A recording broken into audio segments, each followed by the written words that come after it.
E aí, seus popozudos e popozudas, vocês tão bom? Eu tô bom! Se liga, galera, porque os 2 primeiros episódios da segunda temporada de Kaiju Nome 8 chegaram chegando e tão mais sinistros que encoxada em dia de busão lotado. Se você achou que a primeira temporada foi da hora, se prepara porque agora o bicho pega de um jeito que nem o Kafka conseguiria segurar a onda. Clica no botão de se inscrever, meu parceiro, porque o Kaiju número 8 tá on e o bagulho vai ficar doido. Imagina a cena. Você, Kafka, vivendo sua vidinha pacata, achando que tudo tá tranquilo, quando de repente o chão treme como se a terra estivesse dando um chilique. A cidade, antes um mar de tranquilidade, vira um caos total, com a galera correndo pra todo lado, em pânico. No meio dessa loucura toda, um repórter na TV solta a bomba. Um kaiju monstro tá à solta lá no norte de Matida. O aviso é claro, corre! Mas antes que alguém entenda o que tá rolando, a cidade se transforma num verdadeiro playground para um monstro gigante. É nesse cenário de destruição e desespero que a gente encontra o Kafka ali, no meio da muvuca, vivendo um momento que muda tudo. A mina, numa dessas reviravoltas do destino, tropeça e cai bem ali, no colo dele. E o Kafka, com aquela calma que só ele tem, solta um sorriso maroto e manda aquela pérola. Relaxa, fi, no final tudo se ajeita. Logo depois as forças de defesa chegam, e o Kafka, sem perder tempo, já manda dá um jeito nesse bagulho aí. Mas o destino, esse danado, tem outros planos. Uns escombros despencam, levantando uma poeira que nem deserto, e quando tudo se acalma, a mina sumiu. O Kafka entra em desespero, gritando o nome dela feito um louco. E quando a poeira baixa de vez, a cena que se revela é chocante. A força de defesa inteira com as armas apontadas para o Kafka. A mina, que até então chamava ele pelo nome, muda o tom assim que vê a criatura em que ele se transformou e solta um Kaiju número 8. A partir daí, a porradaria come solta. O Kafka, mostrando uma força que ninguém esperava, derruba um helicóptero com uma facilidade impressionante, deixando todo mundo de queixo caído e recuando na hora. Mas, como a vida é cheia de surpresas, tudo isso se revela um pesadelo, daqueles que te fazem acordar suando frio e com a cueca virada do avesso. Enquanto o Kafka lida com os ecos desse pesadelo, a gente vê Rina e Mina conversando. A Rina lamenta que o Kafka está preso há 5 dias, sem saber qual será o seu futuro. A Mina, com um semblante preocupado, comenta que a reconstrução da cidade vai levar um bom tempo, e a Rina, lembrando da destruição causada pelo Kafka Kaiju, fica visivelmente chateada. Essa situação nos joga direto no cerne do dilema. Como um indivíduo pode ser ao mesmo tempo a salvação e a ameaça? Como a sociedade lida com o medo do desconhecido, especialmente quando esse desconhecido tem o poder de destruir tudo o que conhecemos. Enquanto isso, o Ren e o Haru estão a caminho do castelo Matsumoto numa missão. O Haru, sempre com seu jeito de brincar, pede umas 100 fotos para o Ren, numa vibe bem de influenciador digital. Mas no meio da conversa descontraída, o Haru se lembra do Kafka e começa a se preocupar com o futuro do amigo. Ele cogita que, sendo um kaiju, o Kafka talvez nunca mais volte para a força de defesa. O Ren, para a surpresa do Haru, começa a rir, e a explicação é ainda mais intrigante. Ele lembra de uma conversa em que o Kafka, já transformado, perguntou se ainda poderia entrar para a força de defesa. Essa lembrança faz o Haru refletir sobre como ele mesmo reagiria a tal descoberta, admitindo que provavelmente passaria 1 ano inteiro de cama em profunda bad. A gente percebe aqui a dualidade da identidade e a busca por aceitação, mesmo quando as próprias características te colocam em lados opostos. À medida que Ren e Haru se aproximam da base de Matsumoto, Ren demonstra uma confiança crescente, sentindo que aquele lugar o tornará mais forte, especialmente para proteger o Kafka. Essa determinação em proteger um amigo, mesmo diante de circunstâncias tão extremas, é um dos pilares emocionais que a narrativa constrói. Paralelamente, acompanhamos a Dinomiya, que também está focada em aumentar seu poder. Ela revive o ataque do Kaiju número 8 e sente a necessidade de ter mais controle, especialmente sobre o Kafka, em futuras situações. A entrada do vice-capitão da primeira divisão, anunciando que a capitã Minairo se mudará para a base da primeira divisão enquanto a de Tachikawa é reconstruída, causa um alvoroço na Dinomia. Afinal, a primeira divisão é considerada a elite, o ápice da força de defesa, com fama internacional. Essa introdução a novos personagens e a hierarquia dentro da organização já nos dá pistas sobre as complexas relações e as ambições que moldarão o futuro. Ao chegar à sala do capitão, a Jinomiya se depara com uma cena inesperada. O capitão Narumi, longe de qualquer formalidade, está jogando videogame no chão. Aide, seu colega, tenta intervir, lembrando-o das responsabilidades, mas Narumi, com sua atitude desleixada, rebate que ele dita as regras. A intervenção de Ju, que arrasta Narumi para apresentar a Jinomiya, revela um capitão que, apesar de sua aparência irreverente, possui uma visão clara sobre o que busca em seus subordinados: competência e força, não boas maneiras. A Jinomiya, inicialmente cética, começa a vislumbrar um potencial inesperado nesse líder peculiar. Essa dinâmica nos mostra que a força e a capacidade de adaptação podem vir em embalagens surpreendentes e que o julgamento precipitado pode nos cegar para o verdadeiro valor de alguém. A chegada iminente de um novo Kaiju interrompe qualquer desenvolvimento mais aprofundado.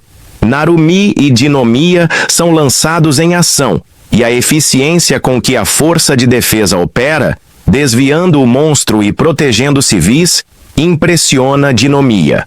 Ela observa a agilidade e a força dos oficiais, notando que o poder de combate acima de 40% é a norma, um testemunho da preparação rigorosa. Narumi, com um único golpe certeiro, aniquila o monstro, demonstrando uma habilidade que transcende a mera força bruta. Sua motivação, ele explica a Jinomiya, é ver nela o mesmo potencial avassalador, a mesma capacidade de dominar e controlar o poder. Ele não busca formalidades, mas sim a manifestação pura da força, um lembrete de que, em situações extremas, a eficiência e a capacidade de agir são o que realmente definem o sucesso. A revelação de que a capitã Shiro recebe os créditos por uma batalha em que Narumi fez o trabalho pesado expõe as intrigas e a política interna que também permeiam a organização.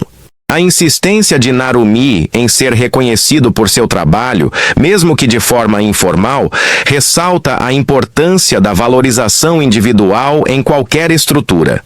A convocação urgente para discutir o Kaiju número 8 sinaliza que o futuro do Kafka está intrinsecamente ligado aos planos da alta cúpide da Força de Defesa. A convocação do Kafka pelo diretor-geral, onde ele encontra o capitão Narumi, marca um ponto de virada. A proposta de integrá-lo à primeira divisão, a elite anti-Kaiju, soa como uma loucura. Unir o monstro mais poderoso à força que o combate. O Iza, com sua visão estratégica, argumenta que essa união formará uma unidade invencível, mas impõe uma condição. O Kafka deve provar seu valor na próxima missão. Caso contrário, não haverá lugar para ele. O Kafka, apesar de suas reservas em usar seus poderes de Kaiju, decide aceitar, priorizando sua sobrevivência e suas promessas. Narumi, por sua vez, se recusa a aceitar um Kaiju em sua unidade, confiante em sua própria capacidade, mas o Iza o confronta, insistindo que a arrogância não pode superar a necessidade de poder para enfrentar catástrofes. A tensão entre Narumi e Iza e o conflito interno do Kafka pintam um quadro complexo de ambição, medo e a busca por um lugar em um mundo que não o aceita completamente. A recusa de Narumi em transformar o Kafka em uma arma e a firmeza do Kafka em não estar pronto para morrer ressaltam a batalha não apenas contra os Kaijus, mas também contra as próprias expectativas e os planos que outros traçam para ele. A curiosidade sobre o novo projeto na sala de experimentos deixa um véu de mistério sobre o que mais está por vir. Kafka foi promovido para a primeira divisão, mas em troca, o gênio quer a arma número 8. Por isso, Kafka prometeu provar que pode ser útil sem virar uma arma. Será que Kafka vai conseguir se provar? Ou o gênio vai transformá-lo numa máquina de guerra de qualquer jeito? Vamos ver qual é a boa. De repente, a cidade inteira começa a chacoalhar e os prédios vão pro beleléu. Ninguém entende bolhufas! Todo mundo saca que um buraco sinistro surgiu no meio da cidade e vários kaijus começam a sair de lá, causando um pânico generalizado de dar nos nervos. Enquanto isso, a primeira divisão tá no treino pesado e a galera tá moída. Mas o Kafka tá lá ralando ainda mais porque ele precisa provar seu valor para não ser despachado pro limbo. A Kikoro vai atrás do capitão da primeira divisão para ter umas aulas particulares e ficar ainda mais poderosa. Assim que ela entra no quarto do gênio, ele já se ajoelha. Kikoro, por favor, me descola uma grana. Sei lá como, mas todo o meu dinheiro sumiu do mapa. Que papo furado é esse? Olha a zona que você fez com essas caixas que você pediu. E ainda tem a cara de pau de pedir dinheiro pro seu parceiro assim? Por favor, não faz isso comigo! Cala a matraca e me treina! De repente, o alerta de kaiju toca e a primeira divisão é chamada para botar ordem na bagunça. A galera se prepara, mas o gênio tá possuído porque o kaiju apareceu bem na hora que ele ia pedir uma moral para Kikoro. Todos correm para os abrigos para se proteger dos kaijus, mas os abrigos lotam rapidinho. Por causa disso, algumas pessoas têm que mudar de rota. No meio da confusão, uma menininha se machuca. Maninho, tô com medo de dar ruim. Não se preocupa, a primeira divisão já tá na área e tenho certeza que o gênio vai acabar com esses kaijus rapidinho. De repente, um kaiju aparece e o moleque se joga na frente da irmã para protegê-la, confiando que o gênio vai salvá-los. Quando o kaiju está prestes a devorá-lo, o gênio surge do nada e aniquila o monstro, deixando as crianças de queixo caído. Ô, moleque, você não me chamou de capitão. Para sua punição, você vai ter que escrever 10 vezes na internet. Capitão Gênio é o brabo. Alguns soldados levam as crianças para zonas de segurança, e os líderes dos pelotões da primeira divisão partem com seus esquadrões para diferentes lugares para destruir os kaijus. O gênio dá carta branca para todos detonarem os kaijus do jeito que quiserem, e avisa que se algum kaiju escapar, eles os enviarão para a zona de neutralização, onde a Kikoro e o Kafka vão dar um jeito neles para ele ver do que os dois são capazes. No quartel-general, todos estão de olho nos esquadrões e coletando informações para garantir que todos chegaram sãos e salvos aos abrigos. Os esquadrões começam a atacar os kaijus e alguns são enviados para as zonas de neutralização. Lá, a Kikoro saca sua arma e detona um kaiju em um piscar de olhos, deixando todo mundo chocado. Mas a Kikoro ainda não está satisfeita, porque ela percebeu que o vice-capitão Shoshiro é ainda mais rápido e a capitã Mina é muito mais forte. Por isso, ela começa a destruir os kaijus com ainda mais velocidade e poder. Em pouco tempo, ela aniquila 3 kaijus, deixando os outros membros da equipe super animados para lutar também. Um por um, eles começam a destruir os kaijus rapidamente, o que empolga os outros esquadrões, que também começam a matar os kaijus rapidinho. A Kikoro ainda está na frente na contagem de kaijus mortos. O vice-capitão da primeira divisão, Iji, diz: Gênio, parece que seu novato é mais forte que você. Tá de brincadeira? Eu era mais forte que ele. Mas deixa isso pra lá, tem algo errado aqui. Kaijus tipo formiga raramente vêm para a superfície, e isso só acontece quando alguém os encontra cavando um túnel. E esta é a primeira vez que tantos kaijus tipo formiga vieram para a superfície. O que está acontecendo aqui? Os kaijus estão agindo de um jeito muito estranho. Isso me lembra a base da terceira divisão. Talvez você esteja certo, e parece que tem mais alguém dando as cartas por trás dos panos. Mas kaijus começam a avançar na direção da equipe do Kafka, deixando-o apavorado. No quartel-general, todos estão super curiosos para ver o que o Kafka vai fazer. A equipe do Kafka se prepara para lutar e o Kafka, reunindo coragem, consegue transformar parcialmente algumas partes do corpo em kaiju e ataca o Kaiju Formiga. Mas o ataque dele não faz efeito nenhum. Ninguém entende por que o Kafka não consegue se transformar completamente em Kaiju. Eu sabia que não conseguiria derrotá-lo com uma transformação parcial. Mas tenho medo que se eu perder o controle de novo, como da última vez, muitas pessoas podem estar em perigo. Mas desta vez, eu não posso hesitar. Preciso avançar e criar um espaço para ficar ao lado da mina. O Kafka começa a se transformar e se torna completamente o Kaiju número 8. Mas de repente, a transformação falha, e o Kaiju Formiga o joga para longe, deixando o Kafka gravemente ferido. Todos ficam chocados ao ver que o Kafka não conseguiu se transformar, e eles avisam a todos sobre isso.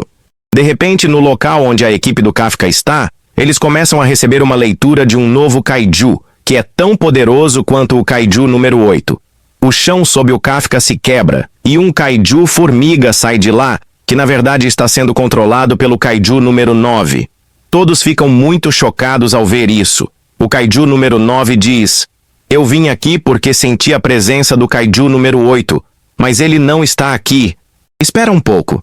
Você não seria o Kaiju número 8? Deixa eu te dar uma checada. E ele ataca o Kafka, que tem o braço danificado. O Kafka tenta se transformar novamente no Kaiju número 8 para se proteger, mas de novo a transformação falha. O gênio decide ir ajudar o Kaiju número 8, mas de repente, outro Kaiju Formiga aparece na frente dele, que também está sendo controlado pelo Kaiju número 9. Todos começam a receber sinais de 2 Kaijus número 9 no local, deixando todos chocados. Os Kaijus mortos também começam a se fundir, aumentando o número de inimigos novamente, e o quartel-general percebe que este ataque é ainda maior do que o ataque à terceira divisão. O gênio pensa: o Kaiju número 9 chegou e mudou a porra toda. Enquanto isso, a equipe do Kafka está eliminando os Kaijus, e assim que descobrem que o Kafka está em perigo, eles correm para salvá-lo. Mas o Kaiju número 9 os ataca e os derruba, decidindo que agora ele vai matar o Kaiju número 8 e roubar seu poder. Por isso, ele ataca o Kafka, que consegue desviar do ataque e sofre apenas um pequeno ferimento. O Kaiju Formiga ataca o Kafka e o joga para longe. Se os ataques dele são invisíveis, lidar com isso é realmente muito difícil. Esse Kaiju número 9 é muito perigoso, então eu tenho que derrotá-lo a todo custo. O Kafka tenta se transformar novamente, mas falha de novo. Ele não consegue entender por que não está conseguindo se transformar. No quartel-general, o Itami diz: "Você não vai salvar o Kaiju número 8. Eu sei que você estava pensando em ir pará-lo quando ele perdesse o controle novamente. Mas lembre-se que a arma Kaiju que você usa diminui sua expectativa de vida. E além disso, você acabou de usá-la. Se você usá-la agora, você pode morrer. Então você não vai salvá-lo." O Kaiju número 9 se prepara para atacar o Kaiju número 8, mas de repente a Kikoru aparece e o corta no meio. Mas o Kaiju número 9 se regenera. "Quem é você, afinal? Você não precisa saber meu nome, porque hoje você vai cair duro." A Kikoru começa a aumentar o poder do seu traje, e o outro Kaiju número 9 também se prepara para ir matar o Kaiju número 8. "Me desculpe, mas você não pode matar o Kaiju número 8 agora, porque um capitão está na sua frente." O Kaiju número 9 ataca o gênio, mas o gênio desvia agilmente do ataque e ataca o Kaiju número 9. No quartel-general, todos estão observando as batalhas, e o diretor Isao pensa: "Este é um teste para a próxima geração. Eles têm que superar esse desafio sozinhos." E aí, seus mitos e lendas? Se você curtiu essa brisa de resumo e não quer ficar de fora dos próximos rolês épicos que a gente desvenda, já sabe, né? Se inscreve no canal para não perder nenhuma treta e fazer parte da nossa gangue de otakus sinistros. Ativa o sininho para não dar mancada e bora junto nessa jornada insana. É isso, meus trutas e minhas minas. O papo foi reto, a informação tá na mente e agora é com vocês. Não percam tempo, se joguem nessa aventura que tá mais irada que festa na laje com caixinha de som no talo. Se for pra ficar parado, só se for pra tomar fôlego pra próxima loucura que a gente vai aprontar por aqui. Fiquem ligados que a gente tá sempre na área, bolando umas paradas que vão explodir sua mente e te deixar com um sorriso de orelha a orelha. Tamo junto, é nós. E até a próxima, seus monstros da internet. Fui!